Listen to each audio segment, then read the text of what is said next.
You're the teacher. You're giving a lesson, just killer lesson. All of a sudden, a kid gets up and all you hear is grr, grr, grr. Nothing is more like aggressive, loud, just gnarly, something that you just don't want your finger to get caught in than an old school pencil.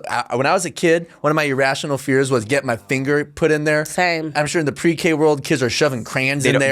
We don't have them anymore? Safety hazard. I entered my classroom. There's a bunch of really weird stipulations you have to have, and like you have to have AC, and if the power goes out, the kids have to go home. You cannot have a pencil sharpener. They took it off the wall, and it was mounted, so like they had to like bolt it out.